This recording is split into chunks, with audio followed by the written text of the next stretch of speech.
गिबियावनो गासै फरायसाफोर जायफोरा 2023 इं मायथाइनि मेट्रिक आनजादाव उथ्रिसारनो हाबाय बिथांमोननिसिम आंनि गोसो गोरबोनि गाहाम हामलायनायखौ बावहरबाय। दिनै इउएन एकाडेमि रुनिकाटा बेवहाय जायफोर मेट्रिक पास जालांबाय देग्लाय बोसोरावहाय बिथांमोनखौ बरायनाय मोनसे हाबाफारि लादोंमोन। बेवहाय आंखौबो आलासि महरै बाहागो लानो हांख्रायनाय लेखा आं बाहागो लाफैदों। बाहागो लाफैनानै खोब गोजोननाय मोनदों, खोब गोग्गानायबो मोनदों। गासै 30 फरायसाफोरनि गेजेरावहाय 25 फरायसाफ्रा डिस्टिंसन आरो स्टार लानानै फार्स्ट डिभिजन उथ्रिनो हाबाय आरो 7 सेकेन्ड डिभिजन। थारैनो माने देग्लायनि जि मेट्रिकनि रिजाल्ट, बे मेट्रिकनि रिजाल्टफोरखौ नायोब्ला जोङो गोग्गानो लुबैयो। मानोना दिनै बर' बिजों फरायनानैनो जोंनि गोबां फरायसाफ्रा मोजां रिजाल्ट खालामनो हादों। निश्चय बेबायदि रिजाल्टनि गेजेरजोंहाय जोंनावदि खायसे माने मोनसे सानस्रि दं, जाय गोरोन्थि सानस्रि जे बर' बिजों फरायोब्ला गथ'आ लेखा रोङा, मोजां नाम्बार मोननो हाया। दा बे सानस्रिया निश्चय जोबलांगोन आरो बिनि उनावहाय जों बयबो बर'फ्रानो जोंनि बर' मिडियामखौ मोनसे बोजबनानै लागोन आरो गावबा गावनि फिसाफोरखौ बे बर' बिजोङावनो फोरोंनानै बिजोंखौ फोथांना लाखिगोन, रावखौ फोथांना लाखिगोन, थुनलाइखौ आरो जाथिखौ फोथांना लाखिगोन। आं बेखौनो आसा खालामदों। जोबनायाव बेखौनो आसा खालामगोन जायफोर फरायसाफ्रा मोजाङै पास खालामनो हाबाय, जायफ्रा पास जाबाय, दा बिथांमोना इयुननि समावहाय साफा राफोद मानसि गावबा गावखौनो गायसनलांनो हागोन आरो गोजौ सोलोंथाइखौबो मोजाङैनो बिथांमोना लालांनो हागोन। बेखिनिखौनो आसा खालामो। मैयानि दिनाव बर'फोरनि मोनसे गोग्गाथाव एबा मोनसे जारिमिनारि सान होननानै बुंजायो। गोजौ फरायसालि जिखुनु हायार सेकेन्डारि फरायनो खाबु मोननाय आर्ट्सनि बेयो मोनसे स्टेजाव फैबाय। गोबां समनि उनाव बर'फोरनि जिखिनि नाजानाय बेयो मोनसे फिथाइ थायबाय। दा नोंथाङा बेनि गेजेराव मा मेसेज होनो सानो? थारैनो हायार सेकेन्डारि थाखोआवहाय देग्लाय जोङो माने बर' रावजोंनो लिरनो आरो फरायनो मोनसिगोन। दा बेनि बेलायावहाय आङो गोदोनिफ्राय जायफोर जोंनि दैदेनगिरिफ्रा थुनलाइनि दैदेनगिरिफोरखौ लानानै, फरायसा आफादनि दैदेनगिरिफोरखौ लानानै बा राजखान्थियारि आफादनि गुबुन गुबुन दैदेनगिरि बिथांमोनखौ लानानै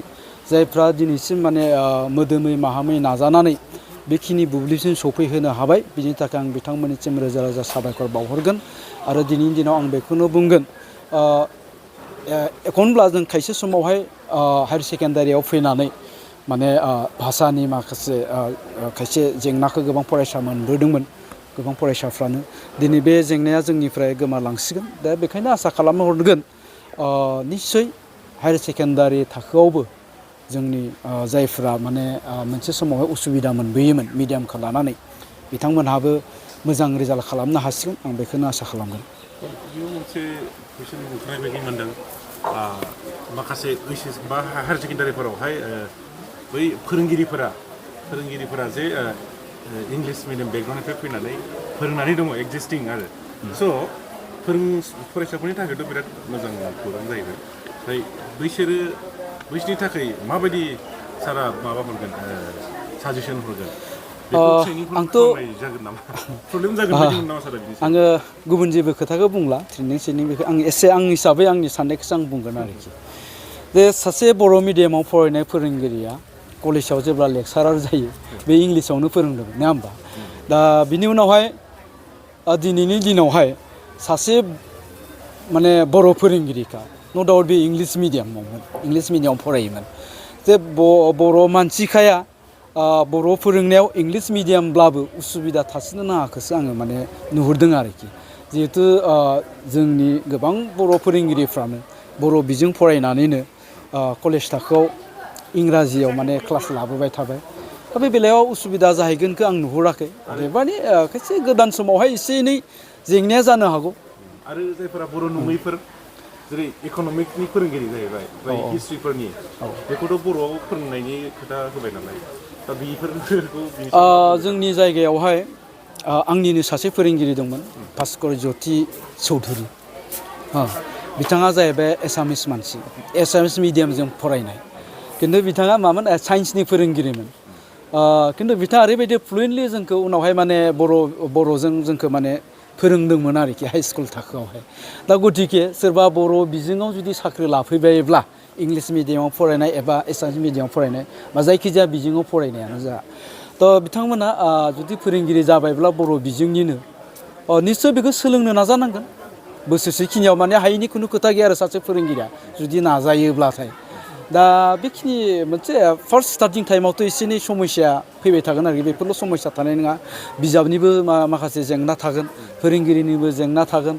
एसे फिसा फिसा जेंनाया जालांबाय थागोन बेफोर लासै लासै जोबलांगोन आरोखि दा बेबायदि होननानै जोङो हायार सेकेन्डारि थाखोआव जोंनो बर' बिजों नांगौ होननानै जों आन्दलन खालामबोबाय गोबां जुजिबोबाय जे मोननायनि उनावहाय जों खालि डिमेरिट्सखौल' रायलायबाय थाब्लाथ' जानाय नङा डिमेरिट्सआ थागोन लासै लासै माने बे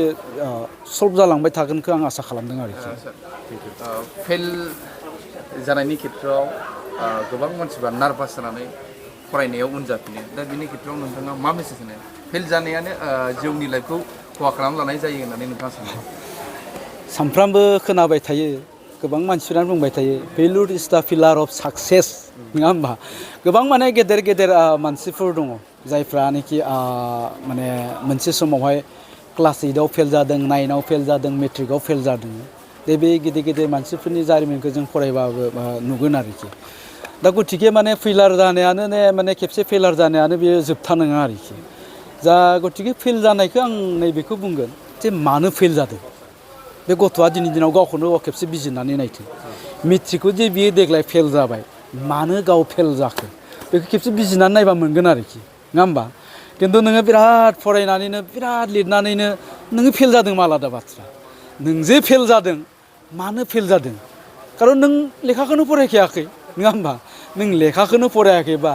नोङो एन्सारखौनो जुदि होनो हायाखैबा मेट्रिकआवहाय आनजादावहाय जा पासआ बहानिफ्राय जागोन नङा होमबा गतिके आं फेल जाबाय होननानै बिराद दुखु थानांगौनिबो खोथा गैया दै खिन्थु आं नैबेखौ बुंगोन जायफ्रा फेल जाबाय आं बिथां फरायसाफोरखौ आं बुंदों आरोखि नों जे फेल जाबाय निस्सय नोंहा माबा मोनसे गोरोन्थि थालांदों बे गोरोन्थिखौ नों दिनैनिफ्रायनो जुदि सुद्रायोब्ला गाबोननि दिनावहाय नोङो पास जायैनि खोथा गैया आं फरायसा बिथांमोनखौ बेखौसो खावलायगोन मा नाम आंना रिन्दाव मुसाहारि आंना बेसेबां डिभिजनाव पास जानाय आंना डिस्टिंसन 86.33 जौखोन्दो मोनदों औ दा मा थांखि लादों थांखिया आं साइन्स स्ट्रिम लानो सानदोंमोन आरो इयुनावहाय एस अफिसार जानो सानदों गिबियावथ' आं सारमोननिनो हेफाजाब दं मानोना बिसोर जोंखौ जोंनि बुजिफ्रावबो बेबायदिनो खोन्थाबोबाय आरो एग्जाम टाइमावबो जोङो एसे नार्भास जायोमोन जों दस्रा साबजेक्टआव जोङो बेबायदिनो जोंनि लुबैनाय बायदि एक्सपेक्ट बानायनाय बायदि जों हायिखाय जोङो एसे नार्भास मोनदों गोसोखौ बे समावनो जोंनि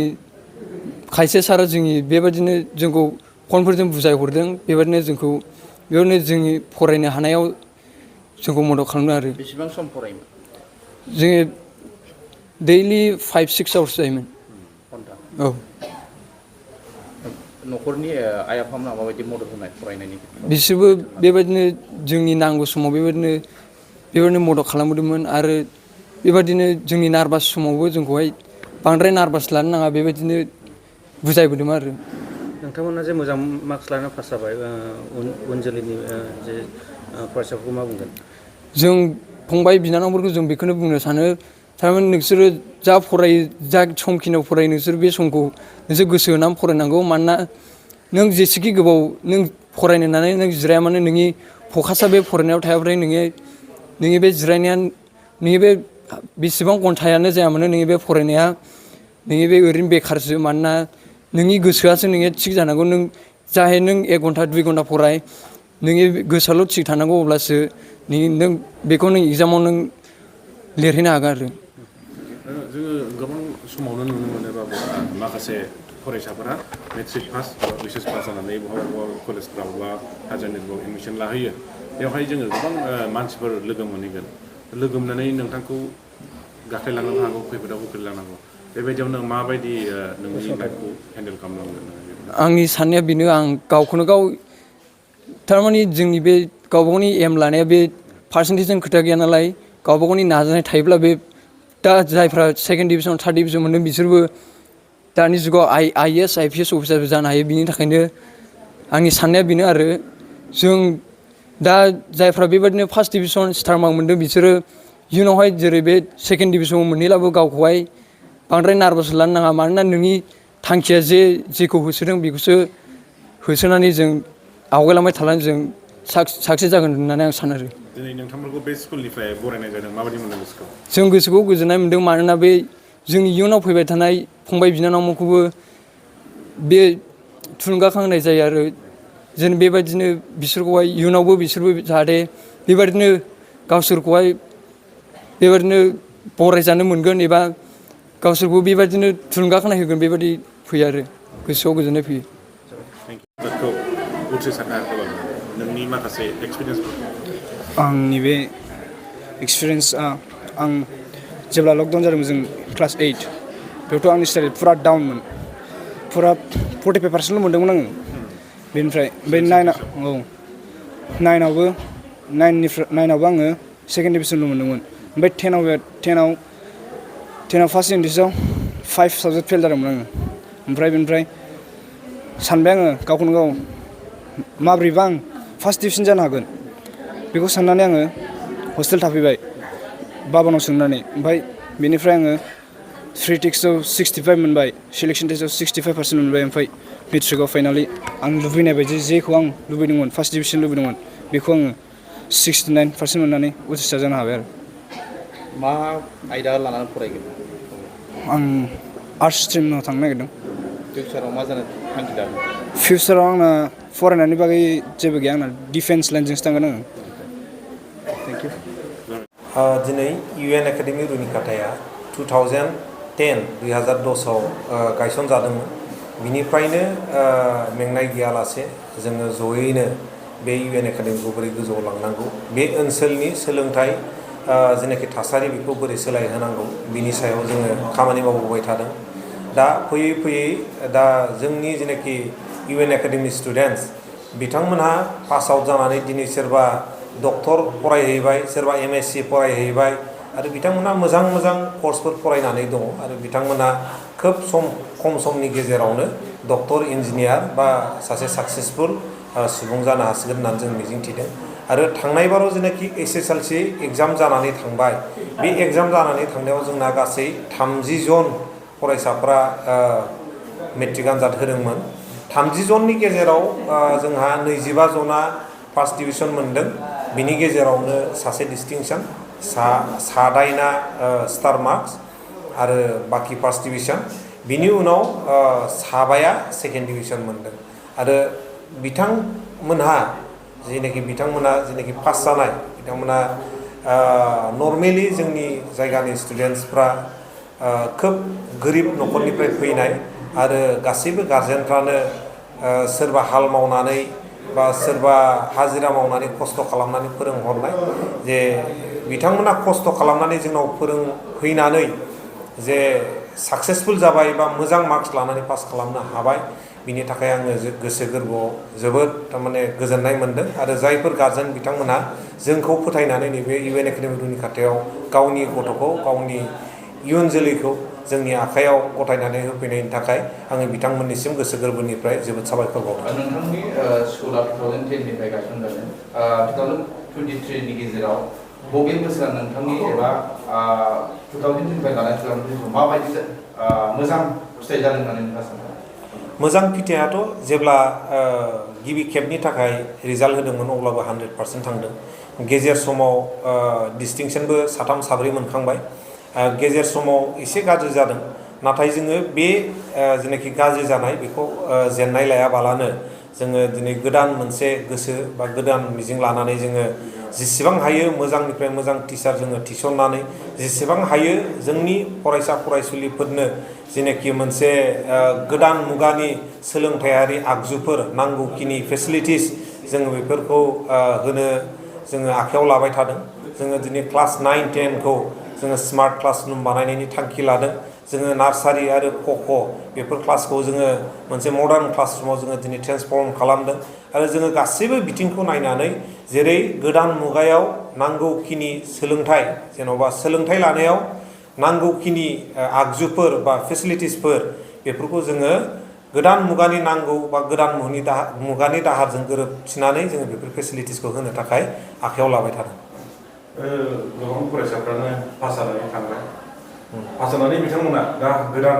आगान होसिगोन, बेयाव सारा माबा एडभाइस हरगोन नामा फरायसाफोरखौ? आङो बेखौनो बुंबाय थादों, फिउचारनि थाखाय एडभाइसआ बेनो, दा गोदान थांगोन,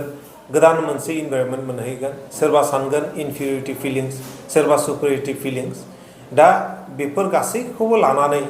बै गोदान इनभाइरनमेन्टआव बोरै एडजास्ट जानांगौ बिनि मोनसे एडभाइसआनो जाहैबाय बाहाय जुदि सोरबाफोर गाज्रिफोर लोगो फैयोबा, गाज्रि नेगेटिभिटि थटनि मानसिफोर फैयोबा बा गाज्रि साननाय फैयोबा जोङो बेफोरनिफ्राय जानगाराव थानो हानांगोन आरो